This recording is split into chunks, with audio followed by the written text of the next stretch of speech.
యెరోబాము చేసిన పాపం. రాజు యొక్క దేవుణ్ణి హత్తుకోకుండా రాజ్యాన్ని హత్తుకున్నాడు. రాజ్యాన్ని హత్తుకొని రాజ్యాన్ని కాపాడుకోవాలి అనే ఒక ఆలోచన కలిగి ఉన్నాడు. రాజ్యాన్ని కాపాడుకోవాలంటే వాస్తవానికి ఇతను ఎవరిని అడగాలి? దేవుణ్ణి అడగాలి. ఎందుకంటే రాజ్యం ఇచ్చింది ఆయన కదా, దాన్ని కాపాడే బాధ్యత కూడా ఎవరిది ఉంటుంది? దేవునిదే. ఇప్పుడు ఇతను దేవుణ్ణి అడగలేదు, దేవునికి ప్రార్థన చేయాలి.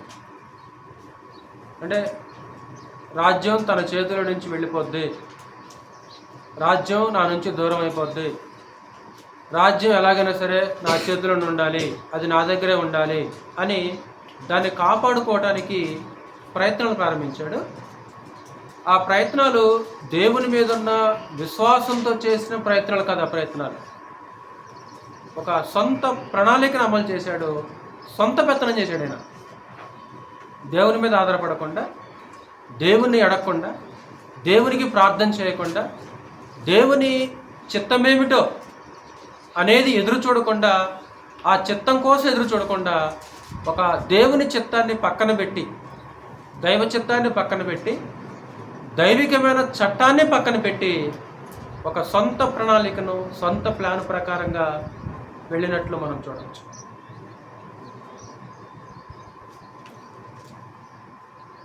అంటే ఎప్పుడైనా సరే వాక్యానికి వ్యతిరేకంగా మనకంటూ ఒక సొంత ప్రణాళికలు, మనకంటూ ఒక సొంత ప్లాన్లు అనేవి ఉండకూడదు. దేనికి వ్యతిరేకంగా? దేవుని చిత్తానికి వ్యతిరేకంగా. అంతే.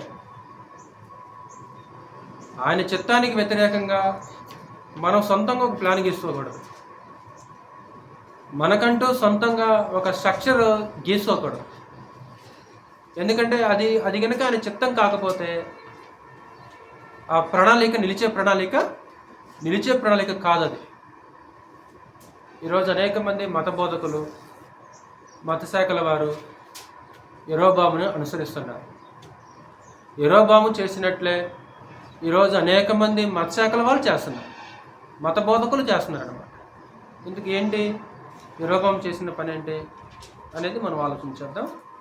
ఒకసారి 12వ అధ్యాయం, మొదటి రాజుల గ్రంథం 12వ అధ్యాయము 25వ వచనం. తరువాత యెరోబాము ఎఫ్రాయిము మన్యమందు షెకెమును పట్టణము కట్టించి అచ్చట కాపురం ఉండి అచ్చట నుండి బయలుదేరి పెనీయులను కట్టించాడు. అంటే రాజు అయిన తర్వాత ఒక 2 పట్టణాలు కట్టించాడు ఆయన. ఒకటి షెకెము, 2 పెనీయులు. అంటే రాజుల ఆలోచన ఏంటంటే తన అధికారంలో ఏదో ఒక నిర్మాణం జరగాలి, ఏదో ఒక నిర్మాణం చేపట్టాలి అనే ఒక ఆలోచన నేటి భూరాజుల్లో కూడా ఉంటుందన్నమాట. మా అధికారంలో అది కట్టారు, మా అధికారంలో ఇది కట్టారు అని ఈరోజు చెప్పుకోవటం కూడా, భూరాజులు చెప్పుకోవటం కూడా మనము చూడవచ్చు. ఇతను ఒక 2 పట్టణాలు కట్టించాడు. 26వ వచనం. ఈ జనులు యెరూషలేమునందున్న యెహోవా మందిరమందు బలులు అర్పించుటకు ఎక్కిపోవచ్చునని ఎడల ఈ జనుల హృదయము యోధారాజు రెహబాము అను తమ యజమానుల తట్టు తిరుగును. అప్పుడు వారు నన్ను చంపి యోధారాజైన రెహబామునొద్ద మరలా చేరుదురు, రాజ్యము మరలా దావీదు సంతతి వారు దగును. ఇది సొంత ఆలోచన. ఇది జనులు నిన్నేం చంపరు, ఎందుకంటే నీకు రాజ్యం ఇచ్చింది ఎవరు? దేవుడిచ్చాడు. ఇప్పుడు జనులు స్వతహాగా నేను రాజుగా చేసుకున్నారా? స్వతహాగా రాజుగా చేసుకోవాలా? ఇది దేవుని వల్ల జరిగిన కార్యం. ఇది అంటే యెరూషలేము పట్టణం ఇప్పుడు యూదా రాజ్యంలో ఉంటుందా, యెరూషలేము రాజ్యంలో ఉంటుందా? బడి గెలిచాడు. యెరూషలేము పట్టణం యూదా రాజ్యంలో ఉంటుందా, ఇశ్రాయేల్ రాజ్యంలో ఉంటుందా? యూదా రాజ్యంలో ఉంటుంది. ధర్మశాస్త్ర ప్రకారంగా బలులు ఎక్కడ అర్పించాలి, ఆరాధన ఎక్కడ చేయాలి, మొక్కుబళ్ళు ఎక్కడ అర్పించాలి, సమస్తం కూడా దేవుడు ఏర్పాటు చేసుకున్న స్థలం దగ్గరనే చేయాలి. ఇప్పుడు దేవుడు కోరుకున్న పట్టణం ఏంటి? యెరూషలేము పట్టణం. ఇక్కడ ఏముంది? సొలొమోను కట్టించిన దేవాలయము ఉంది. ఇప్పుడు ఇక్కడ ఉన్న ప్రజలు పురుషులు ఏం చేయాలి? ఖచ్చితంగా ధర్మశాస్త్ర ప్రకారంగా సంవత్సరానికి 3 సార్లు ఖచ్చితంగా ఇప్పుడు ఎక్కడికి రావాలి? యెరూషలేము పట్టణం రావాలి. సంవత్సరానికి 3 సార్లు రావాలి. ఇంకా అనేక కార్యక్రమాలు ఉంటాయి. ఇప్పుడు అవన్నీ జరిగించడానికి వాళ్ళు ఎక్కడికి రావాలి? ఖచ్చితంగా ఇక్కడికి రావాలన్నమాట. ఇప్పుడు ఇతని ఆలోచన ఏంటి? ఇప్పుడు యెరూషలేము పట్టణం వెళ్తారు బల్లర్పించడానికి. తరచుగా అక్కడికి ప్రయాణాలు చేస్తే వీళ్ళ ఆలోచన ఏమైపోద్దంటే, ఇదిగో రెహబాము తట్టు తిరుగు. అప్పుడు ప్రజలు ఏం చేస్తారు? ప్రజలు నన్ను చంపి తిరిగి మరలా అతనికి దాసులు అవుతారు అని ఒక ఆలోచన చేశాడు. మానవ కోణంలో చూస్తే ఇతని ఆలోచన తెలివి కలిగింది అయ్యుండొచ్చు. మానవ కోణంలో చూస్తే, రాజకీయ దృక్పథంతో చూస్తే ఇది కుయుక్తి అనమాట. వాస్తవానికి రాజకీయ దృక్పథంతో చూస్తే ఇది కుయుక్తి. అందుకే మొట్టమొదటి మనం ఏం చేసామంటే, రాజకీయ ప్రయోజనముల కొరకు సొంత నిర్ణయాలు తీసుకున్న రాజు. అంటే యెరోబాము యొక్క ఆలోచన మానవ కోణంలో చూస్తే అది తెలివి కలిగిన ఆలోచన, అది రాజకీయ ఎత్తుగడ అది. కానీ దైవికమైన కోణంలో చూస్తే మాత్రము అతను చేసింది పూర్తిగా పాపం అనమాట. అది ఒక భయంకరమైన పాపం చేశాడు ఆ మనిషి. ఏంటి అతను చేసిన పాపం? ఏంటి? దేవుణ్ణే మార్చాడు. దేవుణ్ణే మార్చేస్తాడు. 26వ వచనం మరలా చదువుతున్నాను. ఈ జనులు యెరూషలేమునందున్న యెహోవా మందిరమందు బలులర్పించుటకు ఎక్కిపోవచ్చునని ఎడల ఈ జనుల హృదయము యోధారాజైన రెహబాము అను తమ యజమాని తట్టు తిరుగును. అప్పుడు వారు నన్ను చంపి యోధారాజైన రెహబాము నొద్ద మరలా చేరుదురు. రాజ్యము మరలా దావీదు సంతతి వారు దగును అని యెరోబాము తన హృదయంలో తలంచి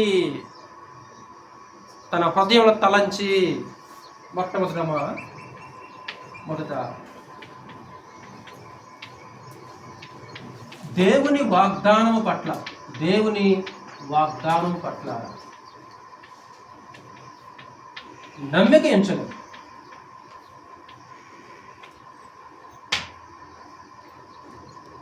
దేవుని వాగ్దానం పట్ల నమ్మకం ఉంచాలి, విశ్వాసం ఉంచాలి. ఎందుకేంటి దేవుని వాగ్దానం ఏంటి? దేవుని వాగ్దానం ఏంటి? ఇందాక 37-38 చదివాం కదా. 11:37-38 ఏమన్నాడు?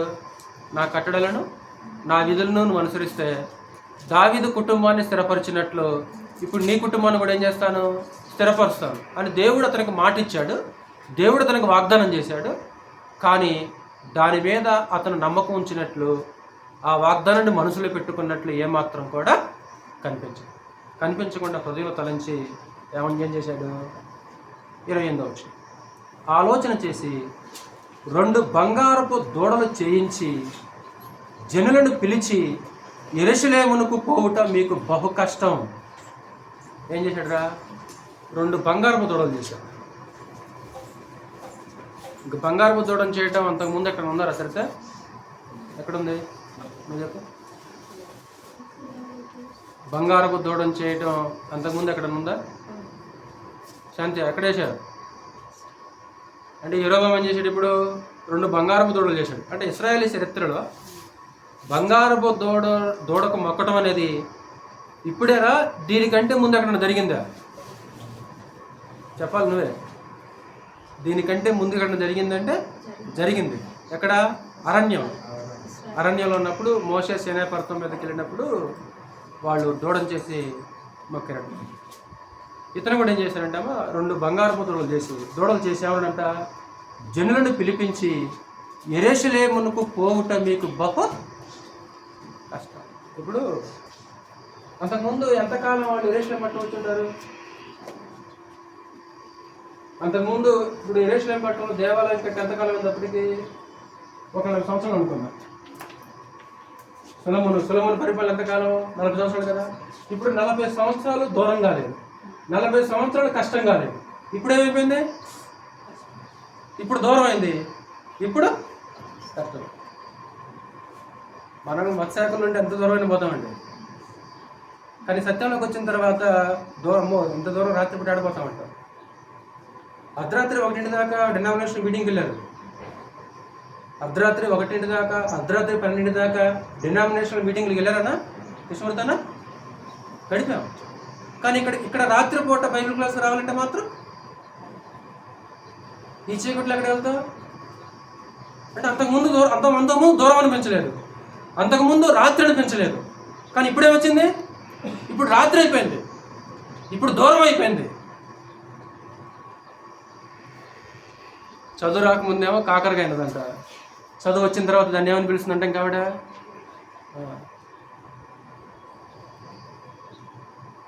ఏం తెలియకముందేమో ఎన్నో చేసాము, అన్నీ తెలిసిన తర్వాత కూడా ఏం చేయట్లా.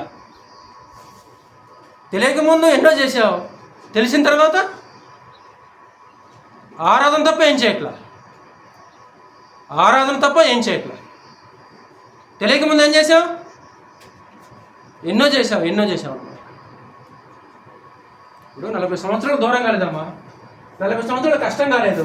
కానీ యెరొబెయాము ఏమంటాడు? మీరు యెరూషలేము పట్టణం పోవడం మీకు బహు కష్టం, ఇది కుయుక్తి, ఇది రాజకీయ ఎత్తుగడ, ఇది రాజ్యం కాపాడుకోవాలి. మరి ఏం చేయాలి మేము? 29వ వచనం, ఇశ్రాయేలు వారలారా, ఐగుప్తు దేశములో నుండి మిమ్మల్ని రప్పించిన మీ దేవుడు ఇవే అని చెప్పి ఒకటి బేతేలు నందును ఒకటి దాను నందును ఉంచెను. అంటే ఇది బేతేలు ఎక్కడ ఉంటుంది? ఇశ్రాయేల్ దేశానికి కింద. ఇక్కడ ఒక దూడను ఉంచేసాడు. దాను అంటే ఇక్కడ పైన, ఇక్కడ ఒక దూడను ఉంచేసాడు అన్నమాట.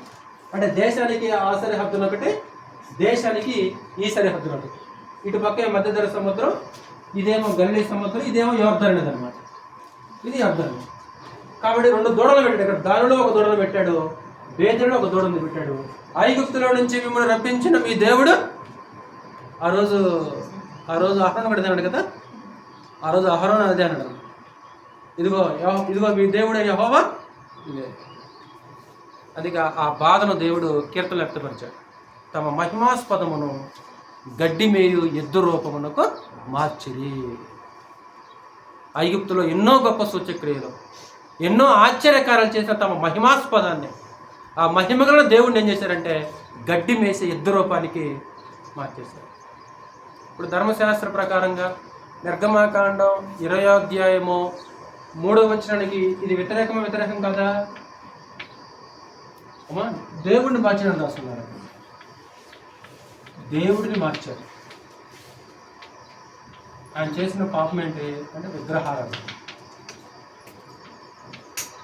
20వ అధ్యాయం నిర్గమాకాండ 20వ అధ్యాయము 3వ వచనానికి ఇది వ్యతిరేకం. ఇది పైన ఆకాశం అందు కానీ, క్రింద భూమి ఎందు కానీ, భూమి క్రింద నేల ఎందు కానీ ముందు దేని రూపమునైనను విగ్రహమునైనను చేసుకొనకూడదు, వాటికి సాగలు పడకూడదు, వాటిని ఏం చేయకూడదు?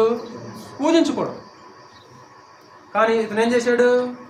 విగ్రహాలు చేశాడు, పోత పోసిన విగ్రహాలు చేశాడు బంగారంతో. నెక్స్ట్ 2 ఏం చేశాడు? 30 వచనం, దాను వరకు ఈ రెంటిలో ఒక దానిని జనులు పూజించడం వలన రాజు చేసిన కార్యము పాపమునకు కారణమాయను. మరియు అతడు ఉన్నత స్థలములను కట్టించి మందిరముగా ఏర్పరిచి లేవీలు కాని సాధారణమైన వారిలో కొందరిని యాజకులుగా నియమించెను.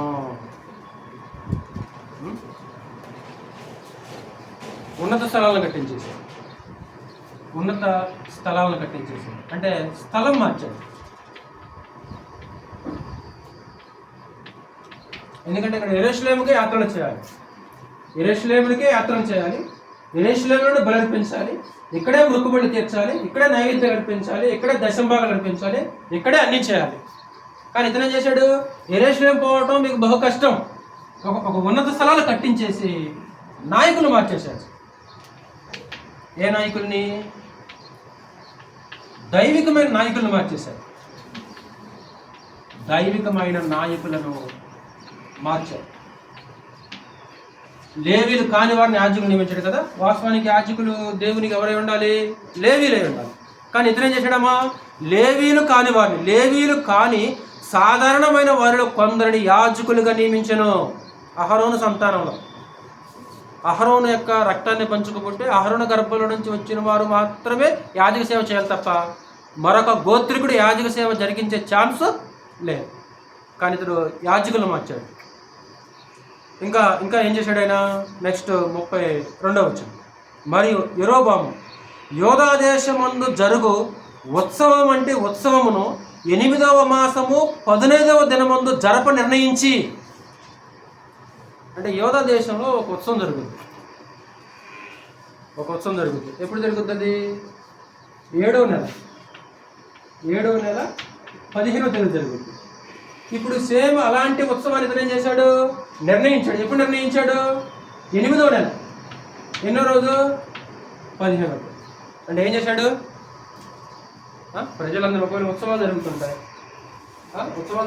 ప్రజలందరూ అక్కడికి వెళ్తారు. రాజ్యం వల్ల రేబాంతో అయిపోద్ది. ఈ రాజ్యం నాకే ఉండాలి, ఇది నాదే కావాలి అని ఏం చేశాడంటే, అంటే ప్రజలు దేవుని దగ్గరకు వెళ్లకుండా అడ్డగించాడు మనిషి. ప్రజలు దేవుని దగ్గరకు వెళ్లకుండా, ఇప్పుడు దేవుని దగ్గరికి నడిపించే రాజును చూడొచ్చు మనం. యెహోషాపాతును చూసామనుకో మనము. యెహోషాపాతును చూస్తే తానే ప్రజల మధ్యకు వెళ్ళి విగ్రహారాధనలో ఉన్న వారిని యెహోవా వైపుకు మళ్లించిన చరిత్ర యెహోషాపాతుది. కానీ ఈ యెరోబాము అలాంటిడు కాదనమాట. ప్రజల్ని ఎవరి దగ్గరికి వెళ్ళట్లేదు, దేవుని దగ్గరకు వెళ్లకుండా, ప్రజలు దేవుని దగ్గరకు వెళ్లకుండా అడ్డుకున్నాడు. చూడండి ఎంత ఎంత ఎంత పాపానికి ఒడిగట్టాడు, ఎంత పాపాన్ని మూటగట్టుకున్నాడు ఆ మనిషి. ఒక విధవరాలి కుమారుడు, తండ్రి లేనివాడు, ఒక సామాన్యుడు, కష్టించి పనిచేసేవాడు, దేవుడు హెచ్చించి ఇశ్రాయేలు యొక్క గోత్రాలకు శిరస్సు చేస్తే, అధికారం ఇస్తే, రాజుగా చేస్తే, దేవుడిచ్చిన ఈ రాజ్యం దేవుడే కాపాడుతాడు, ఆయన నాకు వాగ్దానం చేశాడు, నేను ఆ వాగ్దానం పట్ల విశ్వాసం ఉంచితే చాలు అనుకోకుండా ఆ రాజ్యాన్ని హత్తుకొని పూర్తిగా దేవుడిని మర్చిపోయాడు.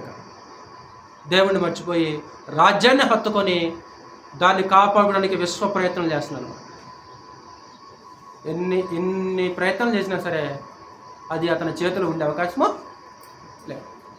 అంటే ఇక్కడ ఏం చేశాడు ఆయన అంటే ఉత్సవ సమయం కూడా మార్చేశాడు. ఉత్సవ సమయం మార్చాడు.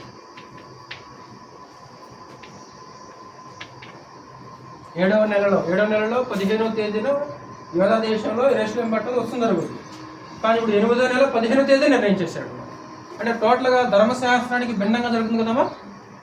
ధర్మశాస్త్రానికి వ్యతిరేకంగా చేస్తున్నాడు. ఇక్కడేమో ఏ విగ్రహం చేసుకోవద్దంటే ఏం చేశాడు? విగ్రహం చేసుకున్నాడు. ఇక్కడేమో యెరూషలేము పట్టణంలోనే బలులు అర్పించాలి, కానీ స్థలాలు మార్చేస్తాడు. ఇక్కడేమో లేవీలను మాత్రమే యాజకులుగా నియమించాలి, కానీ అక్కడేం చేశాడు? లేవీలు కాని వాళ్ళు నియమించాడు. ఇక్కడేమో 7వ నెల 15వ తేదీన జరగాలి, ఇక్కడేం చేశాడు? అంటే ఇదంతా ఇప్పుడు సొంత ప్రణాళికనా? అవునుగా, సొంత ప్రణాళిక ప్రకారంగా వెళ్తున్నాడు, సొంత ప్లాన్ ప్రకారంగా వెళ్ళిపోతున్నాడు, తన మనసులో పుట్టిన దాని ప్రకారంగా వెళ్ళిపోతున్నాడు. ఈరోజు అనేక సంఘాలలో కూడా సొంత సిద్ధాంతాలు, సొంత ప్రణాళికలు, సొంత ప్లాన్ ప్రకారంగా వెళ్ళిపోతుంటాయి అన్నమాట. అంటే ఈ యెరోబాము ఇక్కడ ఈ యెరోబాము చేసిన పని మత శాఖల వారికి అచ్చుకుద్దినట్లుగా సరిపోద్ది అన్నమాట. ఎందుకంటే మత శాఖల వారు అన్నీ కూడా గ్రంథానికి వ్యతిరేకంగా ఒక సొంత ప్రణాళికలు, సొంత ప్లాన్లు కలిగి ఉండటం అనేది మన కళ్ళ ముందు కనిపిస్తున్న దృశ్యం అన్నమాట. అందుకే ప్రభునేసు వారు ఇదింతే ఉంచుకున్నాం. ఆ యోధా మత నాయకులను ఉద్దేశించి ఏమన్నాడు? మీరు పరలోక రాజ్యం బోరు, పోయేవారిని ఏం చేయలేరు, పోనీ అడ్డుకుంటున్నారు వాళ్ళు. అలాగే ప్రజలు దేవుని దగ్గరకు వెళ్లకుండా యెరోబాము అడ్డుకున్నాడు. మత్తయి సువార్త మీకు తెలిసిన మాటే చదువుదాం. మత్తయి సువార్త 23వ అధ్యాయం చూడండి ఒకసారి 13వ వచనం చదువు. మత్తయి సువార్త 23వ అధ్యాయము 13, 14 వచనం. అయ్యో వేషధారులైన శాస్త్రులారా, పరిసయ్యులారా, మీరు మనుషుల ఎదుట పరలోక రాజ్యమును మొయ్యుదురు, మీరు అందులో ప్రవేశించు వారిని ప్రవేశింపనయ్యరు. మీరు అడ్డుగా ఉన్నారు, మీరు మూసివేశారు. మీరు ఎందుకంటే ధర్మశాస్త్రం మీ దగ్గర ఉంది, మీ స్వాధీనంలో ఉంది, కానీ మీరేం చేస్తున్నారు? ఇదే స్తోత్రాన్ని లోకాస్తోత్రలో ఒక మాట ఉంటుంది. ధర్మశాస్త్రంలో మాట్లాడుతూ, మీరు జ్ఞానం అనే తాళపు చెవిని ఏం చేశారంట? మీరు జ్ఞానం అనే తాళపు చెవిని ఎత్తుకొని పోతుంది. అయ్యో ధర్మశాస్త్రోపదేశకులారా, జ్ఞానం అనే తాళపు చెవిని మీరు ఎత్తుకొని పోయారు. అంటే తాళం చెవి తమ దగ్గర పెట్టుకొని అమ్మా వాళ్ళు వెళ్ళట్లేదంట, వెళ్ళేవారిని కూడా ఏం చేయట్లేదు. అంటే ఒక అడ్డుగోడగా పరలోక రాజ్యానికి ఒక అడ్డుగోడగా నేటి మత శాఖల వారు కూడా ఉన్నారు. అంటే సత్యం దగ్గరకు వస్తామన్నా సరే సత్యం దగ్గరకు రాకుండా అడ్డగించే మనుషులు నేటికి ఉన్నారన్నమాట. నేటికి ఉన్నారు. అంటే దేవుని దగ్గరికి రాకుండా టోటల్గా ఆరాధన క్రమాన్ని, ఆరాధన వ్యవస్థని సంపూర్ణంగా మార్చినట్లు మనకు అనిపిస్తుంది. పుస్తకంలోకి వచ్చింది ఒకసారి మరలా 12:30 ఒక మాట ఉంది కదా. 12:30 ఏమన్నాడు? దాను వరకు ఈ రెంటిలో ఒక దానిని జనులు పూజించడం వలన రాజు చేసిన కార్యము పాపమునకు కారణము. అంటే అతను పాపం చేయటం మాత్రమే కాదురా, అతను పాపం చేయటం మాత్రమే కాక ప్రజలు పాపం చేయటకు కారకుడయ్యాడు. ప్రజలు పాపము చేయుటకు కారకుడయ్యాడు. 14:16 చదవస్తారు అక్కడ. 14వ అధ్యాయము 16వ రాజుల మొదటి గ్రంథం 14. మరియు తానే పాపము చేసి ఇశ్రాయేలు వారు పాపము చేయుటకై, అంటే ఒకటి తాను పాపం చేశాడు, 2 ఇశ్రాయేలు ప్రజలు పాపం చేయడానికి ఎవరు కారకుడయ్యారు? యెరొబెయాము కారకుడయ్యాడు. అంటే విగ్రహాలు చేసి ఇతను పాపిష్టుడు అయిపోయాడు.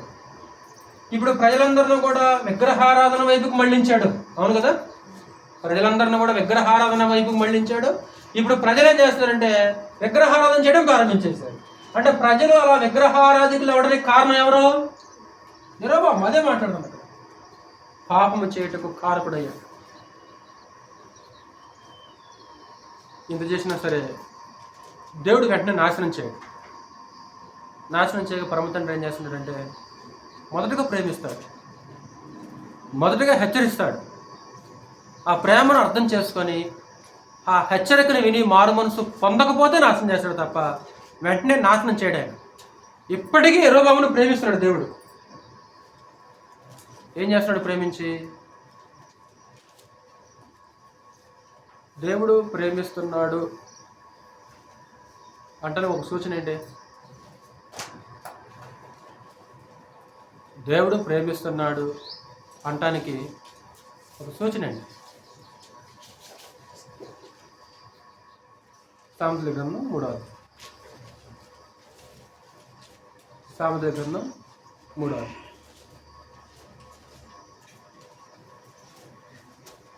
సామెతల గ్రంథం 3వ 11-12 వచ్చింది. నా కుమారుడా, యెహోవా శిక్షను తృణీకరింపవద్దు, ఆయన గద్దింపునకు విసకవద్దు. తండ్రి తనకు ఇష్టుడైన కుమారుని గద్దించు రీతిగా. అంటే దేవుడు ప్రేమిస్తున్నట్టు సూచన అండి శాంతయ్య. దేవుడు ఏం చేస్తాడు? గద్దిస్తాడు. దేవుడు ఏం చేస్తాడు? శిక్షిస్తాడు. ఇప్పుడు మనం పిల్లలంటే ప్రేమ కాబట్టి వాళ్ళు తప్పు చేసి ఏం చేస్తాం? మనం బెత్తం తీసుకుంటాం, శిక్షిస్తుంటాం. అలాగే దేవుని దగ్గర నుంచి మనకు శిక్ష వచ్చిందంటే, దేవుని దగ్గర నుంచి మనకు గద్దింపు వచ్చేసిందంటే దేవుడు వదిలిపెట్టినట్లా, ప్రేమించినట్లా? దేవుడు వదిలిపెట్టలా, మనకు దూరంగా. అంటే దేవుడు మనల్ని ప్రేమిస్తున్నాడు అంటానికి ఒక సూచన ఏంటంటే ఆయన గద్దిస్తాడు. ఇప్పుడు యెరొబెయామును గద్దించడానికి దేవుడు ఇప్పుడు యోధా దేశం నుంచి ఒక ప్రవక్తను పంపించాడు. ఇప్పుడు బేతెల్లో దూడ పెట్టు కదమ్మా, బేతెల్లో ఒక దూడ, దానిలో ఒక దూడ. బలిపెట్టెం కట్టించి ఇక ఆ బలిపెట్టె మీద ఆ దూడకు దూపం వేయడానికి యెరొబెయామే బలిపెట్టె పెట్టాడు. అప్పుడు యోధా దేశం నుంచి ఒక ప్రవక్త అదే సమయానికి అక్కడికి వెళ్ళాడు. అదే సమయంలో అక్కడికి వెళ్ళి సమాచారం ఏమో చెప్తున్నాడు? ప్రజలు చెప్పట్ల, యోషియాకు చెప్పట్ల, క్షమించండి, యెరొబెయాముకు చెప్పట్ల. ఎవరు చెప్తున్నాడు? బలిపీఠానికి సమాచారం అందిస్తాడు. సందేశం ఎవరికి? బలిపీఠానికి సందేశం. ఎప్పుడైతే ఆ ప్రవక్త ఆ సందేశం వినిపించాడో ఈ బలిపీఠం మీద ఉన్న యెరొబెయాముకు కోపం వచ్చేసి వెంటనే వాడిని పెట్టుకున్నాడు. ఎప్పుడైతే యెరొబెయాము చేసేసాడో చేయి అయిపోయింది, ఎండిపోయింది. అలా చేయి వెనక్కి తీసుకునే అవకాశము అంటే గద్దించిన మారు మనసులేను.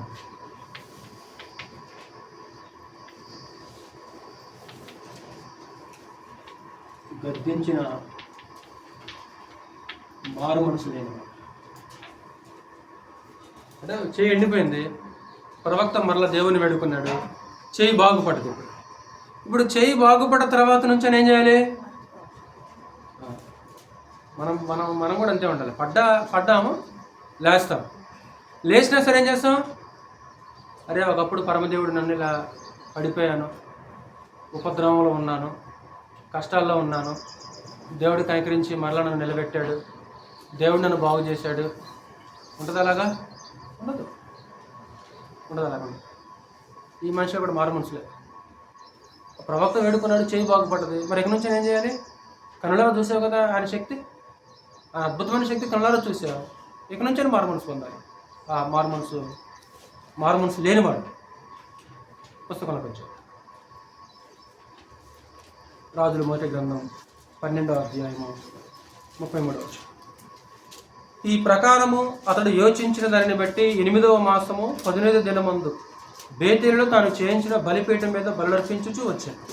మరియు ఇశ్రాయేలు వారికి ఒక ఉత్సవం నిర్ణయించి, సొంత నిర్ణయాలు ఇవన్నీ కూడా, ఇవన్నీ ధర్మశాస్త్ర ప్రకారంగా తీసుకున్న నిర్ణయాలు కదా. నిర్ణయాలు ఇప్పుడు సొంత నిర్ణయం ప్రకారంగా ఒకరోజు దావీదు వెళ్ళాడురా.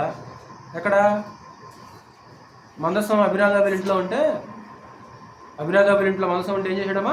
కొత్త బండి, కొత్త ఎడ్లు. నీ సొంత నిర్ణయాలు ఈ వాస్తవానికి. గ్రంథం ప్రకారంగా ఎలా వెళ్ళాలి? భుజాల మీద మోయటమే తప్ప వాహనాలు నియమించాల. తర్వాత దెబ్బ పడిన తర్వాత అప్పుడు ఎవరిని కన్సల్ట్ అయ్యాడు? అప్పుడు లేవీని కన్సల్ట్ అయ్యి ధర్మశాస్త్ర ప్రకారంగా చేసుకెళ్ళండి. నెక్స్ట్ సొంత నిర్ణయం ప్రకారంగా వెళ్ళిపోతే ఏం జరుగుద్ది? ఇది నిర్ణయించి, ఎవరు నిర్ణయించారు? నువ్వు నిర్ణయించావు. యెహోవా నిర్ణయించాడు. యెహోవా యొక్క సొంత నిర్ణయం అది. ధూపం వేటికి తానే బలిపీఠం పెట్టాడు. 13:1. అంతటా దైవజనుడు ఒకడు యెహోవా సెలవునుంది యూదా దేశం నుండి బేతేలుకు వచ్చాడు. ధూపం వేటిగా యెరొబాము బలిపీఠం నిలిచాడు. ఆ దైవజనుడు యెహోవా ఆజ్ఞ చేత బలిపీఠమునికి ఈ మాట ప్రకటన చేశాడు. బలిపీఠమా యెహోవా సెలవిచ్చిందేమనగా, దావీదు సంతతిలో యోషియా అని ఒక శిశువు పుట్టును. నీ మీద ధూపం వేసిన ఉన్నత స్థలము యొక్క యాజకులను అతడు నీ మీద అర్పించును. అతడు మనుష్య శల్యములను నీ మీద దహనం చేయును. బలిపీఠమా గుర్తుంచుకో, నీ మీద ఎవరైతే ధూపం వేశారో వాళ్ళ శవాలని, వాళ్ళ ఎముకలను తెచ్చి నీ మీద కాలుస్తాడు. ఎవరు? దావీదు సంతతిలో యోషియా అని ఒక శిశువు పుడతాడు. ఈ బలిపీఠము ఏంటి? నువ్వు చెప్పింది నిజమండడానికి, నమ్మడానికి ఆధారం ఏంటనడానికి ఒక ఆధారం చూపించాడు. ఏంటి ఆధారము? ఈ బలిపీఠము బద్దలైపోయి దాని మీదనున్న బుగ్గి ఒలిగిపోయి యెహోవా ఇచ్చు సూచనని చెప్పి ఆ దినమున ఆ ప్రవక్త సూచన ఒకటి ఇచ్చాను. బేతేలు నందున్న బలిపీఠమును గురించి ఆ దైవజనుడు ప్రకటించిన మాట రాజైన యెరొబాము విని బలిపీఠం మీద నుండి తన చెయ్యి చాపి వారిని పట్టుకొనమని చెప్పగా అతడు చాపిన చెయ్యి ఎండిపోయెను. దాన్ని వెనుక తీసుకుంటూ అతనికి శక్తి లేకపోయెను. ఒకసారి పక్షపాతం వస్తే చెయ్యి పడిపోద్ది. తనకు తానుగా లేపగలుగుతాడా? లేవడం శక్తి లేదు అది చెప్పి ఆయన పట్టుకోండి అన్నాడు. అంతే, ఆ చెయ్యి ఎండిపోయింది. ఇలా తీసుకుందామంటే రావట్లేదు. 5వ వచనం. మరి యెహోవా సెలవు ప్రకారం దైవజనుడు ఇచ్చిన సూచన చొప్పున బలిపీఠం బద్దలు కాగా బొగ్గి దాని మీద నుండి వెలికిపోయాను. అప్పుడు రాజు, నా చెయ్యి మునపటి వలె బాగగునట్లు నీ దేవుడిని యెహోవా సముఖమందు నా కొరకు వేడుకొనమని ఆ దైవజనుడు బతిమాలు కొనగా, దైవజనుడు యెహోవాను బతిమాలు కొనను గనుక రాజు చెయ్యి మరలా బాగై మునపటి వలె బాగయ్యావుగా, బాగుపడ్డావుగా, దేవుని శక్తిని చూసావుగా, కనులారా క్రియ జరిగింది కదా. ఆ బలిపీఠం కూడా బద్దలైపోయింది కదా.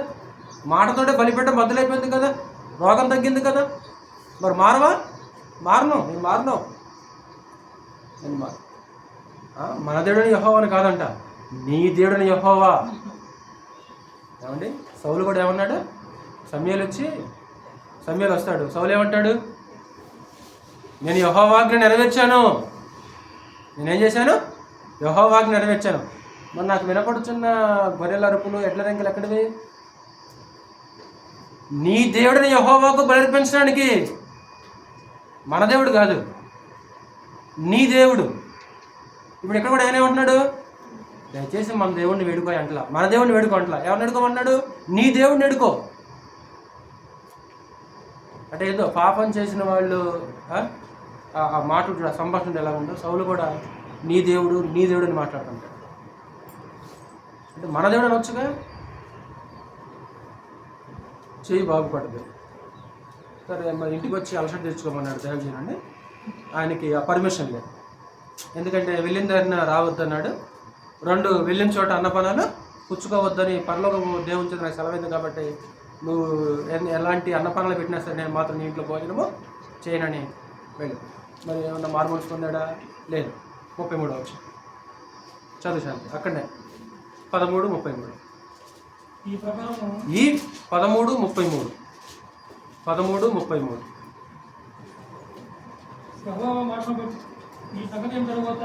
ఈ సంగతి అయిన తర్వాత ఏ సంగతి అయిన తర్వాత? ఇప్పుడు దాకా మనం చదువుకున్నాం కదా. ఇదంతా అయిన తర్వాత యెరోబాము తన దుర్మార్గమును విడిచిపెట్టక విడవల, మారలా. ఎన్ని దెబ్బలు పడ్డా మారం. ఒక్కోసారి మనం కూడా మార్పు రాదు. ఎన్ని చెప్పినా, ఎన్ని వాక్యాలైనా, ఎన్ని దెబ్బలు పడ్డా మార్పు రాదు. ఏం చేశాడంట? విడిచిపెట్టకుండా సామాన్య జనుల్లో కొందరిని ఉన్నత స్థలములకు యాజకులుగా నియమించెను. తనకిష్టులైన వారిని యాజకులుగా ప్రతిష్ఠించి వారిని ఉన్నత స్థలములకు యాజకులుగా నియమించెను. యెరోబాము సంతతి వారిని నిర్మూలము చేసి భూమి మీద ఉండకుండా నశింపజేయనట్లుగా ఇది వారికి పాప కారణమాయను. అంటే ఇతను చేసిన పాపం ఎక్కడదా పుట్టిందిరా?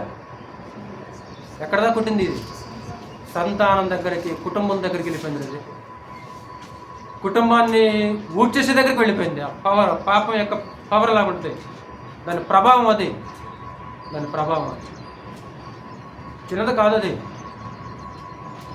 అంటే రాజుల గ్రంథాలు తెలుసు, రాజుల గ్రంథాలు చదివి రాజుల గ్రంథాలు చదివి, రాజుల జీవితాలు చదివి మనం నేర్చుకునే ఒక ఏకైక పాఠం ఏంటంటే పాపం చేయకూడదు అంతే. అంటే అనేక పాఠాలు నేర్చుకోవచ్చు. అందులో ఒక ప్రాముఖ్యమైన పాఠం ఏంటంటే రాజుల గ్రంథాలు చదివి రాజుల గురించి స్టడీ చేస్తే రాజులు పాపం చేసి నశించినట్లు నేను కూడా పాపము చేయకూడదు. ఎందుకంటే ఇశ్రాయేలు రాజుల్లో, యోధా రాజుల్లో అనేక మంది పాపులైపోయారు.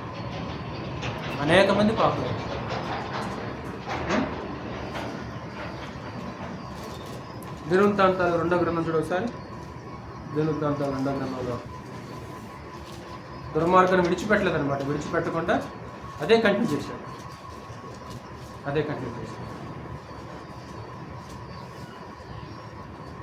ఇప్పుడు లేవీలు సేవ చేయాలి కదా. మరి లేవీలకు ప్రత్యేకమైన స్వాస్థ్యం లేదు. తెలుసు కదా నీకు. ఇప్పుడు కన్న గోత్రాలకి స్వాస్థ్యం ఉంది, కానీ లేవి గోత్రానికి ఒక ప్రత్యేకమైన స్వాస్థ్యం ఏమైనా ఉందా? లేదు. మరి లేవీలకు ఏం చేశాడు? దేవుడు చెప్పినట్లు సుమారు ఒక 48 పొరాలు ఇచ్చేసారు వాళ్ళు ఇశ్రాయేల్ దేశం అంతటా కదా. వాళ్ళు ఏం చేయాలి? వంతుల చొప్పున సేవ చేయాలి. ఇప్పుడు మరి ఇశ్రాయేల్ దేశంలో కూడా లేవీలు ఉంటారు. మరి ఈయనేమో వెళ్లకుండా విగ్రహాలు నిలబెట్టాడు. మరి లేవీలు ఏం చేశారు? అక్కడే ఆగిపోయారా? ఇక్కడికి వచ్చారా? మరి దేవుడి మీద ఎంత ప్రేమ ఉంటే ఎవరు ఆపిన ఆపుతారా? ఏంటి ఆపితే ఆగామంటే ఏమవుతుంది? నిన్నేమనుకోవాలి? నేను ఎవరో ఆపితే నువ్వు ఆగావంటే ఏమనుకోవాలి నిన్ను? కొంతమంది ఆగారు, మరి లేవీలు ఆగారా? లేవీలు ఆగల. అదే ఇక్కడ చెప్తున్నాడు. 13వ వచనం ఒకసారి. దినవృత్తాంతాలు 2వ గ్రంథం 11వ అధ్యాయము 13వ వచనం.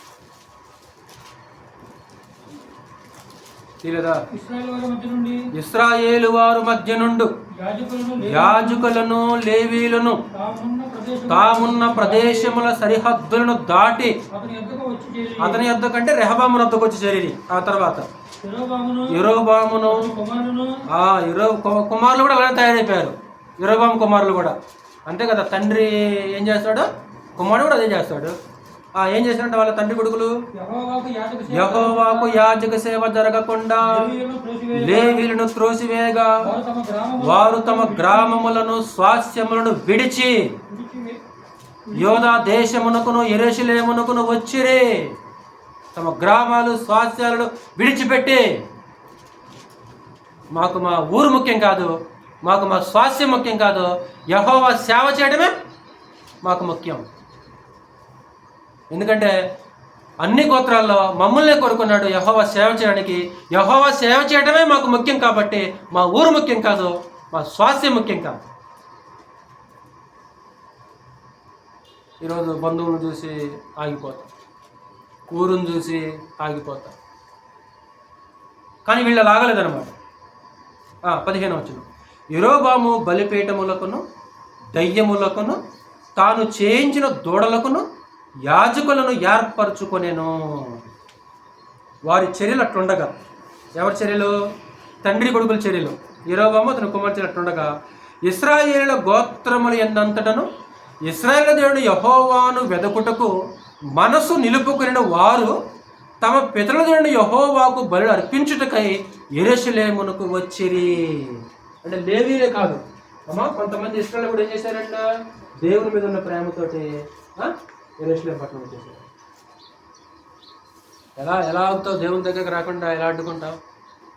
నువ్వు అడ్డుకుంటే ఆగిపోయావంటే ఏంటది? యెహోవాను వెతకడానికి ఎవరికైతే మనసు ఉందో వాళ్ళందరూ కూడా వచ్చేసారు అనమాట.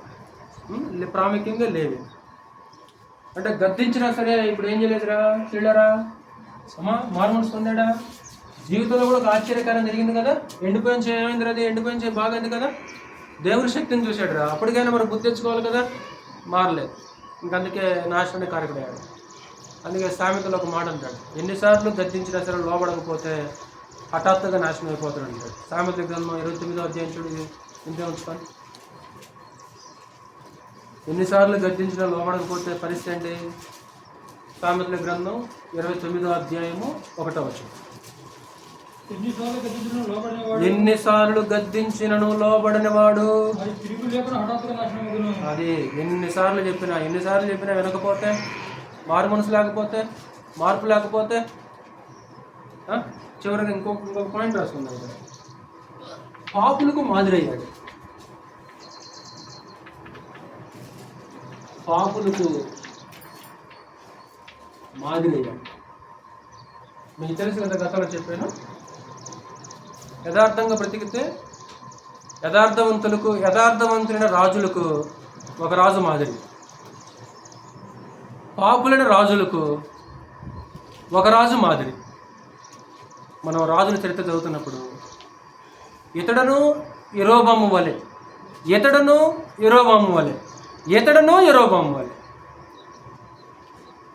యోధరాజుల గురించి చదువుతున్నప్పుడు ఏమంటది? ఇతడను దావీదు వలె యథార్థముగా ప్రవర్తించను. అంటే యథార్థంగా ప్రవర్తించిన వాళ్ళకి మాదిరి ఎవరు? దావీదు. పాపం చేసే వాళ్ళకి మాదిరి ఎవరు అంటే పాపులకు ఒక మోడల్ అయిపోయాడు మనిషి. పాపులకి ఒక మోడల్ అయిపోయాడు. ఇప్పుడు అందరూ అంటే ఇతని వెనక వచ్చిన ఇశ్రాయేలు రాజులు అందరూ కూడా ఎవరిని అనుసరించారు? యెరోబామును అనుసరించారు అనమాట. యెరోబాము యొక్క త్రోవలు నడుచుకుంటూ వెళ్ళిపోయారు. యెరోబాము ఎలాగైతే నాశనం అయిపోయాడో వాళ్ళు కూడా నశించిపోయారు అనమాట. అంటే అనేక విషయాలు ఉన్నాయి, అవి మనకి సమయం చాలదు కాబట్టి ఒక క్వశ్చన్ చదివి నేను ఇంకొక పాయింట్ చెప్తాను. రాజులు 2వ గ్రంథం చూడ ఒకసారి. యెరోబాము వలె అని ఒక మాట చదువుతాం ఒకసారి. రాజు 2వ గ్రంథం 3వ అధ్యాయము 3వ వచనం. వాటి టైం కరెక్టే కాదు? 3:3 ఇశ్రాయేలు వారు పాపము చేయుటకు కారకుడగు నెబాతు కుమారుని యెరోబాము చేసిన పాపములను కంటిన్యూ చేస్తాను అనమాట. మా నాన్నగారి యొక్క వ్యాపారాన్ని నేను చూసినట్లు అంటారు చూడు కొంతమంది. మా నాన్న పోయినా సరే మా నాన్న వ్యాపారాలు నేను చూస్తున్నా సార్ అన్నట్లు ఈ యెరోబాము చేసిన పాపాలను ఏం చేస్తున్నట్టు మనిషి విడవక. చాలా ఆశ్చర్యంగా ఉంటుంది. 10వ అధ్యాయంలో ఒకసారి అక్కడనే 10వ అధ్యాయం అక్కడనే 10వ అధ్యాయము 31వ వచనం. 10:31. అయితే ఇశ్రాయేలు వారు పాపము చేయుటకు కారకుడైన యెరొబాము చేసిన పాపములను అది అంటే యెరొబాము చేసిన పాపాలను యెహూ విసర్జించలా. యెరొబాము ఏం చేశాడు, యెహూ కూడా అదే చేశాడు. అంటే ఒకటిద్దరే, ఇంకా ఒక 8 మంది ఉంటారు సుమారు. 1 2 3 4 5 6 8 లేదా 10 మంది రాజుల దగ్గర సేమ్ ఇదే పదాన్ని మనం చదవగలం. అంటే పాపులకు ఒక మాదిరి అయిపోయాడు ఆయన. పుస్తకంలో ఒకసారి మొదటి రాజుల గ్రంథం 14వ చివరి ఒక పాయింట్ చెప్తాను. ఇంకా ఒకసారి బోర్డుకి చూడండి. యెరొబాము చేసిన పాపం గురించి మనం చదివాం కదా. దేవుని వాగ్దానం పట్ల నమ్మకం ఉంచకుండా సొంత ప్రణాళిక ప్రకారంగా వెళ్ళాడు. దేవుణ్ణి మార్చి బంగారం వివరం చేశాడు, స్థలాలను మార్చేశాడు, దైవికమైన నాయకులను మార్చాడు, ఉత్సవ సమయం కూడా మార్చేశాడు. అతను పాపం చేయడం మాత్రమే కాకుండా ప్రజలు పాపం చేయడానికి అతను ఒక కారణం అయిపోయాడు. సరే, ప్రవక్త చేశాడు, గద్దించేశాడు, బలిపీఠాన్ని చేయండిపోయింది, ఒక అద్భుత కార్యం జరిగింది. అయినా సరే ఆ దుర్మార్గాన్ని విడిచిపెట్టాడా? విడిచిపెట్టాడు. అనేక మంది పాపులకు ఆయన ఏమైపోయాడు? మాదిరి.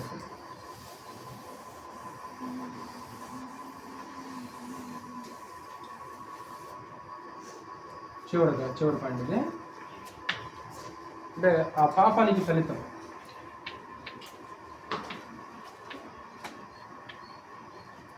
యెరొబాము చేసిన పాపమునకు ఫలితం. 14 రాజుల మొదటి గ్రంథం 14. ఏ అహియా ప్రవక్త రాజు అవుతాడని చెప్పాడు, అదే అహియా నోటి నుండి యెరొబాము యొక్క పాపానికి ఎలాంటి ఫలితం పొందబోతున్నాడో అతనే తెలియజేశాడు. 14వ అధ్యాయము 1 నుంచి. ఆ కాలమున యెరొబాము కుమారుడైన అబియా కాయిలా పడగ. గుర్తుంచుకోండి, అబియా అనేది యోధా రాజుల్లో కూడా ఒక పేరుంది. మీరు చదివేటప్పుడు కన్ఫ్యూజ్ కాకూడదు. అబియా అనేది యోధా రాజుల్లో ఒక ఆయనకి పేరుంది. ఈ యెరొబాము కుమారుడు పేరు కూడా ఏం పేరు? అబియా. ఒక్కడే కాదు, యెరొబాముకి ఇంకా అనేక మంది కుమారులు ఉన్నారు. అందులో ఒకడు అబియా. కాయిలా పడకంటే అనారోగ్యంలో ఉన్నాడు, మంచాన పడ్డాడు. ఈ బిడ్డకి రోగం మంచి కోసం వచ్చింది. బిడ్డకి రోగం గుర్తుంచుకోండి.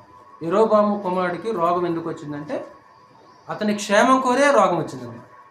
అతని క్షేమం కోసం వచ్చిన రోగం ఈ రోగం, అతని మంచి కోసం వచ్చిన రోగం ఈ రోగం.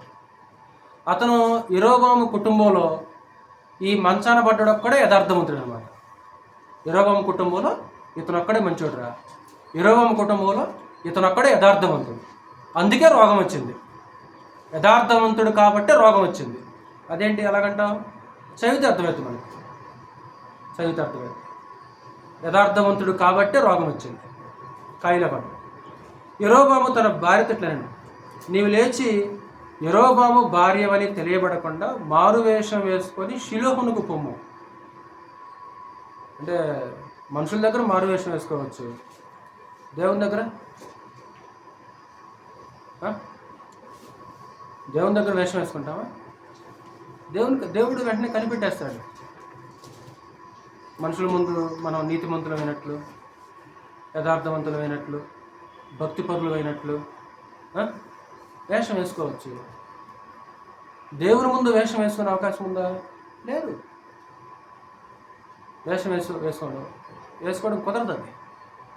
కాబట్టి వేషం వేసుకొని షిలోహు బొమ్మ, షిలోహు ఇక్కడ అంతకుముందు ప్రత్యక్షుడు కూడా ఇక్కడే ఉండేది. సొలొమోను దేవాలయం కట్టిన తర్వాత ఇక్కడ సరిపడతాయి. ఇది ఎఫ్రాయిము ప్రాంతానికి చెందిన ప్రాంతం. షిలోహు అనే ప్రాంతము ఎఫ్రాయిము గోత్రుడికి ఇచ్చిన స్వాస్య భూభాగంలో ఈ షిలోహు ఉంటుంది. ఆ న్యాయాధిపతుల కాలం అంతా కూడా ప్రత్యక్షుడు అక్కడ ఉంటుంది అనమాట, ఇక్కడే ఉంటుంది. ఇప్పుడు అహియా ప్రవక్త షిలోహులో ఉంటాడు. నువ్వు షిలోహు వెళ్ళి ఆ ప్రవక్త దగ్గరికి వెళ్ళి, ఈ జనుల మీద నేను రాజునగుదని నాకు సమాచారం తెలియజెప్పిన ప్రవక్త అహియా అక్కడ ఉన్నాడు. కాబట్టి నువ్వు 10 రొట్టెలు అప్పములు ఒక బుడ్డి తేనె చేత పట్టుకొని అతను దర్శించింది. బిడ్డ ఏమగునో అతను నీకు తెలియజేయనని చెప్పదు. అంటే ఎందుకు పంపిస్తున్నాడు? బిడ్డ పరిస్థితి తెలుసుకోవడానికి. అప్పుడు ఆ ప్రవక్త ఏం చేశాడు? బిడ్డ పరిస్థితి చెప్పాడు. యెరోబాము యొక్క గతి, యెరోబాము కుటుంబానికి ఎలాంటి గతి పెట్టబోతుందో కూడా చెప్పాడు. యెరోబాము భార్య ఆ ప్రకారం లేచి షిలోహునకు పోయి అహియా ఇంటికి వచ్చిన. అహియా వృద్ధాప్యం చేత కళ్ళు కానరాని వాడే ఉండను. కళ్ళు కనపడలేదు. కళ్ళు కనపడకపోయినా సరే యెరోబాము భార్య అనే సంగతి అర్థమైపోయింది. ఎలాగ అర్థమైపోయింది? దేవుడు చెప్పాడు, కళ్ళు కనపడలేదు. అంతటా యెహోవా అహియాతో సెలవిచ్చిందేమనగా, యెరోబాము కుమారుడు కాయలాగా ఉన్నాడు గనుక అతని గురించి నీ చేత విచారించుటగా యెరోబాము భార్య వచ్చున్నది. ఆమె మారు వేషం వేసుకొని మరొక తైనట్టుగా వచ్చినది కనుక నేను నీకు సెలవిచ్చినట్టు నీవు ఆమెతో చెప్పాలి. దేవుడు ఇన్ఫర్మేషన్ అందించేశాడు. ఫాస్ట్గా వెళ్ళిపోయింది అనమాట.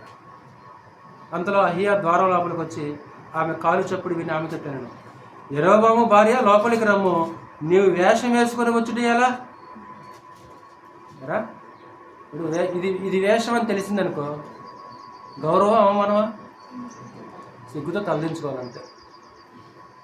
రాజుగారి భార్య వేషం వేసుకుందనే సంగతి తెలిసింది, అది బయటకు తెలిసింది. బయట తెలిసి అవమానమేనా? అవమానమే. మరి ఇప్పుడు ఆ వేషం తెలియనంత కాలం పలానా వ్యక్తి అలాగంట, పలానా వ్యక్తి ఇది, పలానా వ్యక్తి తోపు, పలానా వ్యక్తి తురుము. ఎప్పుడైతే ఆ వేషం తెలిసిందో అది గౌరవం కాదనమాట. ఆ మనిషికి అది గౌరవం కాదనమాట.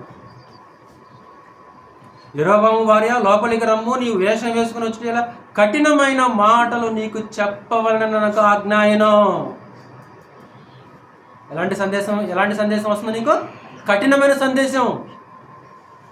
నీవు వెళ్ళి యెరోబాముతో చెప్పవలసినదేమనగా, ఇశ్రాయేలు దేవుడు యెహోవా ఈ ప్రకారం సెలవిచ్చున్నాడు, నేను నిన్ను జనుల నుండి తీసి హెచ్చింపజేసి నేనేం చేశాను నిన్ను? యెరోబాము నేనేం చేశాను నిన్ను? ఇశ్రాయేలు వారిను నా జనుల మీద అధికారిగా నియమించి దావీదు సంతతి వారి యొద్ద నుండి రాజ్యము తీసి నీకిచ్చి ఉండినను. నా ఆజ్ఞలను గైకొని మనపూర్తిగా అనుసరించి నా దృష్టికి ఏది అనుకూలమో దాన్ని మాత్రమే చేసిన నా సేవకుడైన దావీదు చేసినట్టు నీవు చేయక నీకంటే ముందుగా ఉండిన వారందరికంటేనూ అధికముగా కీడు చేసి ఉన్నావు. నా సేవకుడు చేసినట్లు నువ్వు చేయలేదు. ఎలాగున్నా నువ్వు నీకంటే ముందున్న వాళ్ళకంటే ఎక్కువగా పాపం చేశావు. నన్ను బొత్తిగా విసర్జించి ఇతర దేవతలను పోత విగ్రహములు పెట్టుకొని నాకు కోపం పుట్టించి ఉన్నావు. కాబట్టి యెరోబాము సంతతి వారి మీదకి నేను కీడు రప్పించుచు. నెంబర్ 1, ఇప్పుడు యెరోబాము సంతానానికి, యెరోబాము చేసిన పాపానికి ప్రతిఫలం ఏంటంటారా? ఇప్పుడు నేనేం చేయబోతున్నాను? యెరోబాము సంతానం మీదకి కీడు రప్పిస్తున్నాను. ఇశ్రాయేలు వారిలో అల్పులు గాని గనులు గాని లేకుండా మగవారినందని యెరోబాము వంశమును నిర్మూలన చేసి. 2, నెంబర్ 2, యెరోబాము వంశాన్ని ఏం చేయబోతున్నాను? నేను నిర్మూలన చేయబోతున్నా. నెంబర్ 3, పెంట అంతయు పోవునట్లుగా ఒకడు అవతలకు దాన్ని ఊడ్చివేసినట్లు యెరోబాము సంతతిలో శేషించిన వారిని ఊడ్చివేయుదును. యెరోబాము సంతానాన్ని ఊడ్చివేయబోతున్నాను. పట్టణమందు యెరోబాము సంబంధులు మరణముగు వారిని కుక్కలు తినును. బయట భూమిలో మరణముగు వారిని ఆకాశ పక్షులు తినును. యెహోవా మాట ఇచ్చి ఉన్నాడు. ఒకవేళ యెరోబాము కుటుంబం కనుక పట్టణంలో చనిపోయారు అనుకో, ఇప్పుడు సమాధి చేస్తే గౌరవమా? సమాధి చేయకుండా శవాన్ని అలా రోడ్డు మీద వేస్తే గౌరవమా? సమాధి చేస్తే గౌరవం. అంటే చనిపోయిన వ్యక్తిని గౌరవంగా ఏం చేయాలి? చనిపోయిన వ్యక్తిని గౌరవంగా సమాధి చేయాలి, గౌరవంగా సమాధి చేయబడాలి. ఒకవేళ సమాధి చేయబడకుండా అలా రోడ్డు పక్కన విసిరేసేసాడు రా, కుక్కలు తింటాయి అనుకో, అది గౌరవం కాదనమాట. ఇప్పుడు యెరోబాము కుటుంబంలో నశించే వాళ్ళు సమాధికి తేబడరు. వీళ్ళు ఒకవేళ పట్టణంలో చనిపోయారు అనుకో, ఎవరు తింటాయి? ఏం తింటాయి? కుక్కలు తింటాయి. ఒకవేళ బయట భూములో చనిపోయారు అనుకో, ఏం తింటాయి? ఆకాశ పక్షులు తింటాయి. అంటే చూడండి ఎలాంటి ప్రతిఫలము యెరోబాము కుటుంబం అనుభవించబోతుందో. ఒక హెచ్చరిక. ఈరోజు యెరోబాము జీవితం నుంచి మనం నేర్చుకునే ఒక ఉన్నతమైన పాఠం ఏంటంటే, పాపము జోలి మనము పోకూడదు. పాపము జోలి అది ఎంతో భయంకరమైనది, అది ఎంతో ప్రభావవంతమైనది. కాబట్టి దేవుని ప్రజలు దాన్ని జోలిపోకూడదు. విగ్రహారాధన చేయకూడదు. విగ్రహారాధన అంటే దేవుని కంటే ఏది ఎక్కువగా ప్రేమించినా సరే అది యెరోబాము చేసినట్లు మనం కూడా యెరోబాములమే. దేవుని కంటే మనం ఏది ఎక్కువగా ప్రేమించినా సరే మనం కూడా ఏంటి? యెరోబాములు. 12 కాబట్టి నీవు లేచి నీ ఇంటికి పొమ్ము, నీ పాదములు పట్టణములో ప్రవేశించినప్పుడే నీ బిడ్డ చనిపోవను. కాయల పడ్డ చూడు, మంచం పడ్డ కదా, ఆ బిడ్డ కోసం ఇప్పుడు వచ్చింది. ఇప్పుడు నువ్వు వచ్చావు కదా, ఇప్పుడు నువ్వు వెళ్ళి నీ అడుగులు పట్టణంలో పడతాయి. ఇప్పుడు షీలోకు నుంచి ఇప్పుడు బేదలకు పోవాలి. నువ్వు ఎప్పుడైతే నువ్వు వెళ్ళి ఆ పట్టణం నీ అడుగు పడద్దో, నీ అడుగు పడగా నీ బిడ్డ ఏమైపోతాడు? నీ బిడ్డ చనిపోతాడు. అతని నిమిత్తము ఇశ్రాయేలు వారందరూ అంగలార్చుచు సమాధిలో అతన్ని పెట్టుదురు. సమాధిలో అంటే ఇతనొక్కడే సమాధికి తేబడతాడు తప్ప మిగతా యెరోబాము సంతతిలో, యెరోబాము కుటుంబం ఎవరు కూడా సమాధికి తేబడే అవకాశము లేదు. ఇశ్రాయేలు దేవుడు యెహోవా యెరోబాము సంబంధులలో ఇతని యందు మాత్రమే అనుకూలమైన దాన్ని కనుగొనను గనుక యెరోబాము సంతతి వారిలో ఇతడు మాత్రమే సమాధికి వచ్చును. ఇంతకు అతనికి రోగం మంచి కోసం వచ్చిందంటావా లేకుంటే దేనికోసం వచ్చింది అమ్మా? అంటే యెరోబాము కుటుంబములలో దేవుడు ఇతని యందు మాత్రమే అనుకూలమైన దాన్ని కనుగొన్నాడు. అతను అక్కడే దేవునికి అనుకూలంగా ఉన్నాడు, అంతేనా? అతను అక్కడే ఆ మంచాన పడ్డాడు, అక్కడే దేవునికి అనుకూలంగా ఉన్నాడు కాబట్టే గౌరవంగా ఇప్పుడు దేనికి తేపడ్డాడు? సమాధి తేపడ్డాడు. ఇక మిగతా యెరోబాము కుటుంబం సమాధికి. కాబట్టి వ్యాధి ఎందుకు వచ్చింది? ఈ వ్యాధి ఎందుకు వచ్చింది అనే ప్రశ్న. ఈ వ్యాధి ఎందుకు వచ్చింది? దేవుని మహిమ కొరకే వచ్చింది అన్నాడు ప్రభువు క్రొత్త నిబంధనలో కూడా ఆ పదం చూడగలం. ఈ వ్యాధి ఎందుకు వచ్చింది? కాబట్టి ప్రతి మన శరీరంలో వచ్చే ప్రతి బలహీనతని, ప్రతి రోగాన్ని, ప్రతి వ్యాధిని రాకుండా వస్తాయి. దాన్ని ఎలా తీసుకోవాలి, దాన్ని ఎలా చూడాలని ఒక విచక్షణ మనలో ఉండటం అనేది చాలా అవసరం. అంటే ఒకసారి ఈ పాయింట్ ముందు చేస్తాను. కీడు రప్పించినాడు కదా మొట్టమొదట. కీడు రప్పించు. 2 యెరోబాము వంశాన్ని ఏం చేయబోతున్నా? నేను నిర్మూలన చేయబోతున్నాను. ఆ సంతతిని ఏం చేస్తాడంటే పెంట ఉడ్చినట్లు, చీపురుతో ఆ చెత్తని పెంటను ఊడ్చేసినట్లు యెరోబాము సంతతిని ఏం చేయబోతున్నాడు? ఊడ్చివేయబోతున్నాడు. తర్వాత సమాధికి తేబడ్డాడు.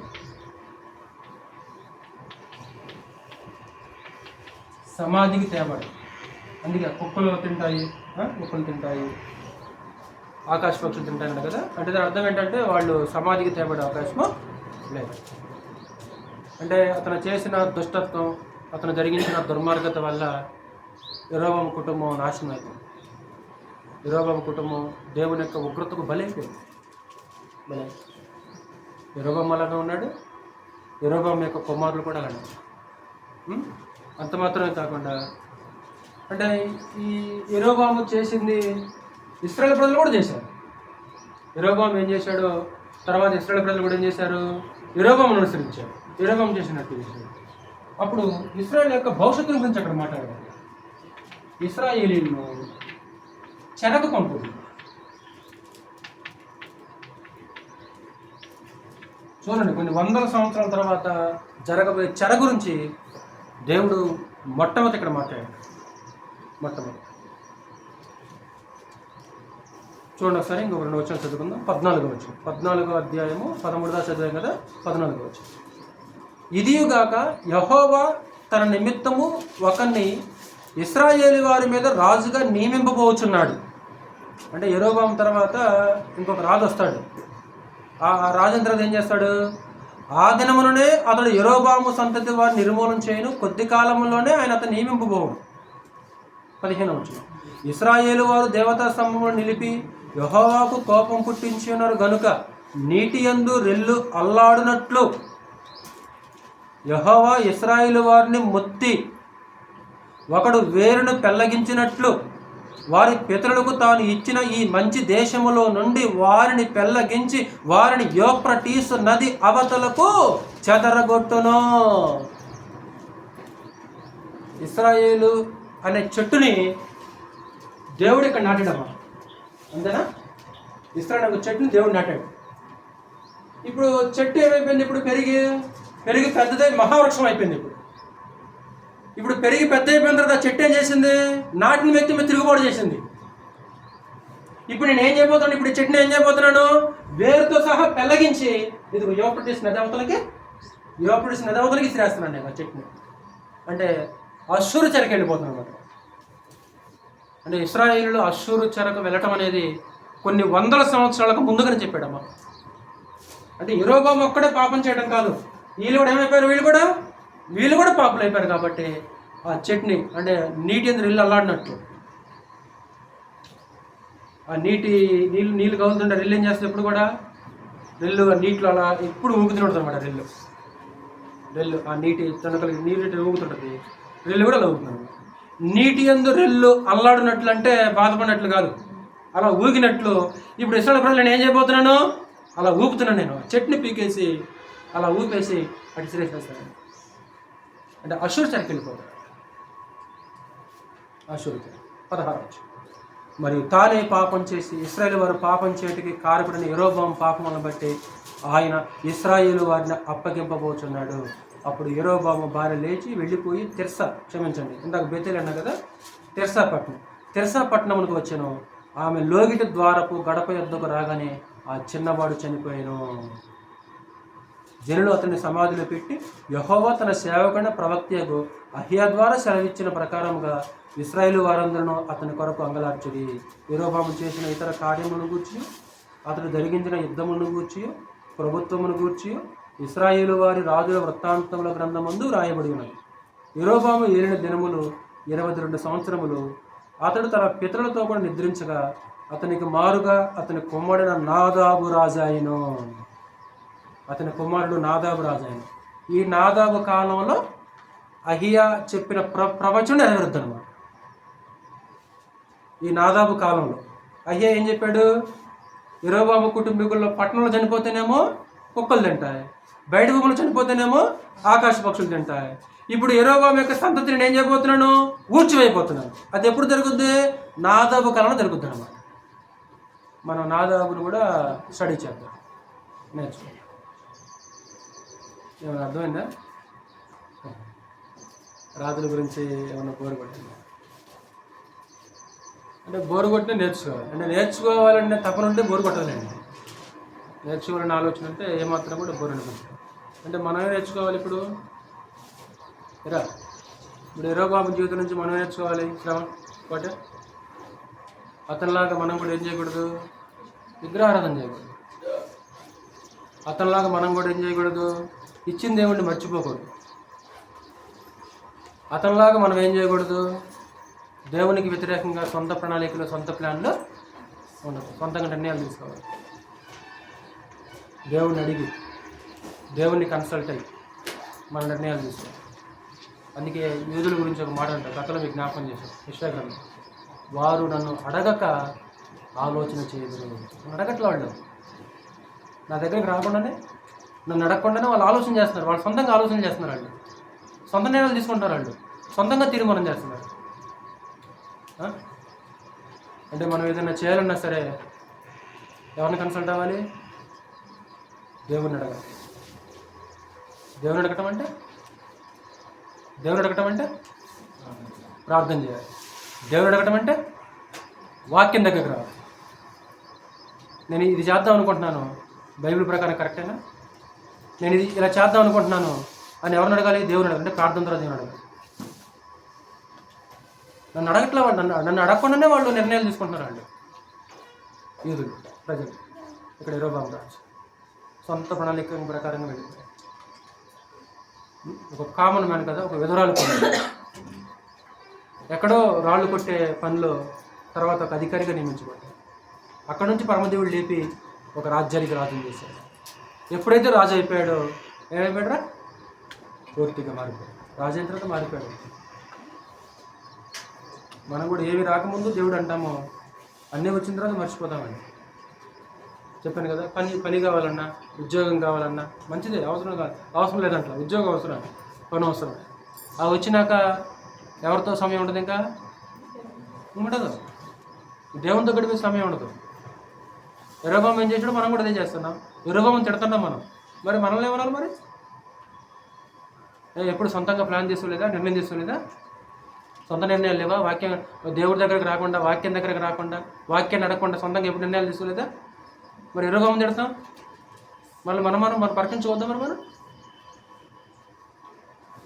అంటే అలా యరొబాములా కాకుండా మనము దేవుని చిత్త ప్రకారంగా మనం ముందుకు వెళ్దామండి. ఒకసారి బోర్డుకి చూడండి. ఇశ్రాయేలు రాజు అయిన యరొబాము చరిత్ర పరిచయం చూసి అతను ఏ గోత్రపు వాడు చూసాము. ఏ గోత్రపు వాడు, తల్లి తండ్రి, పరిపాలించిన కాలం. అతను యోగ్యతలు ఏంటంటే బలాఢ్యుడు, ఒక మంచి బలాఢ్యుడు. యవన కాలంలో ఉన్నాడు. పని పట్ల కూడా ఒక మంచి శ్రద్ధ, పనిలో ఒక నైపుణ్యం కలిగింది, కష్టించే మనస్తత్వం కలిగింది. సొలొమోనుకి అది కనిపించింది. వెంటనే అతను ఏం చేశాడు? అధికారిగా నియమించాడు. యవనస్తుడు కాబట్టి దేవుడికి అలాంటివాడు కావాలి. శ్రద్ధ ఉంది, మంచిగా కష్టపడి పనిచేస్తాడు కాబట్టి కష్టపడిన ప్రజలను కూడా ఏం చేస్తాడు? నడిపిస్తాడు అనుకున్నాడు దేవుడు. కానీ దేవుని యొక్క ఆలోచనకి భిన్నంగా ఆ మనుషులు రాజవుతాడని అహియా ప్రవక్త చెప్పాడు. ఎలా చెప్పాడో మీకు గుర్తుంది కదా. తర్వాత యరొబాము దేవుడు చేసిన వాగ్దానం, నువ్వు కనుక నా ఆజ్ఞలో నడిస్తే నా సేవకుడు దావీదు కుటుంబం స్థిరపరిచినట్లే నీ కుటుంబాన్ని కూడా స్థిరపరుస్తాను. తర్వాత అది సొలొమోను తెలిసింది. సొలొమోను తన స్థాయికి తగ్గట్లు ప్రవర్తించలేదు, చంపాలనుకున్నాడు. ఐగుప్తు పారిపోయాడు. సొలొమోను చనిపోయిన తర్వాత మళ్ళీ వచ్చేసాడు. ఇశ్రాయేలు ఏం చేశారు? 10 గోత్రాల మీద తనకు పట్టాభిషేకం చేశాడు. రాజు అయిపోయిన తర్వాత రాజ్యాన్ని కాపాడడానికి ప్రయత్నం చేస్తాడు. రాజ్యం నాకే కావాలి, ఇది నాకే ఉండాలి. ఇప్పుడు ఇచ్చింది ఆయనే కదా, కాపాడే బాధ్యత కూడా ఎవరిది? ఆయనదే. నీ చేతుల నుంచి ఎవడన్నా తీసుకునే అవకాశం ఉందా? ఎవడు తీసుకోండి, నీ చేతిలో నుంచి ఎవడు తీసుకుందామని రెహబాము యుద్ధానికి వచ్చాడు. దేవుడు ఏమన్నాడు? అది నా వల్ల జరిగింది కాబట్టి నువ్వు వెనక్కి వెళ్ళిపోయాడు. సైలెంట్గా వెనక్కి వెళ్ళిపోయాడు. కానీ అతను సొంతంగా ఆలోచించాడు. అది కుయుక్తి, రాజకీయ దృక్పథం కుయుక్తి అనమాట. ఎత్తుగడ. అయినా సరే కొందరు ఆగిపోయారు, కానీ లేవీలు ఏం చేశారు? వాళ్ళు ఆగల. ఇంకా కొంతమంది ఇశ్రాయేలు ఏం చేశారు? వెతికే మనసులని వాళ్ళందరూ కూడా ఎరెస్ట్లో పట్టడం వచ్చేసారు. తర్వాత పాపం చేశాడు, దేవుణ్ణి మార్చేశాడు, ఉత్సవ దినాలను మార్చేశాడు, యాజకులను మార్చేశాడు. చివరికి ఫలితమేంటి? ఆ కుటుంబం నాశనం అయిపోయింది. యరొబాము కుటుంబం అంతా నాశనం. యరొబాము అలాగే ఉన్నాడు, కొడుకులు కూడా. మరలా 11వ అధ్యాయము 12, 13, 14 ఈ 4 అధ్యాయాలు చదవండి. మొదటి రాజుల గ్రంథం 11, 12, 13, 14 అధ్యాయాలు మనకి హిస్టరీ కనిపిస్తుంది. అంటే నేను రాయాల్సింది ఇందాకనే, లేకుంటే వేసుకోండి. 11 నుంచి 14 అధ్యాయాలు యరొబాము చరిత్ర మనకి కనిపిస్తుంది. అంటే వీలైతే ఒక పరీక్ష ఎగ్జామ్ పెడదాం అనుకుంటున్నాను. ఎవరికి? యరొబాము మీద. మీకు వచ్చే నెలలో క్లాస్ అయిపోయిన తర్వాత ఇశ్రాయేల్ రాజుల గురించి నేను నెలలో ప్రతి నెల కూడా ఇశ్రాయేల్ యొక్క రాజుల గురించి మనం స్టడీ చేద్దాం. ఏ రాజు గురించి విన్నామో ఆ రాజు గురించి ఒక పరీక్ష పెడదాం అనుకుంటున్నాను. ఒకవేళ దేవుడి చిత్తం అయితే ఖచ్చితంగా పెడతాను. అంటే వచ్చే నెలలో ఈ యరొబాము మీద, అంటే మీరు కొంచెం స్టడీ చేస్తే మీకు గుర్తుండాలి. అంటే వింటున్నారు పక్కన పెట్టేస్తున్నారు, ఏవి అవి స్థిరంగా ఉండాలి మనసులో. అంటే అది స్థిరంగా ఉండాలంటే ఏం చేయాలి? స్టడీ చేయాలి, మరలా రాయాలి. కాబట్టి యరొబాము గురించి మీరు చదవండి, స్టడీ చేయండి. వచ్చే నెలలో అవసరమైతే ఒక పరీక్షలాగా మనం ప్లాన్ చేస్తాం. శ్రద్ధగా వాక్యాన్ని మీ అందరికీ ప్రొవైడ్ చేస్తున్నాము.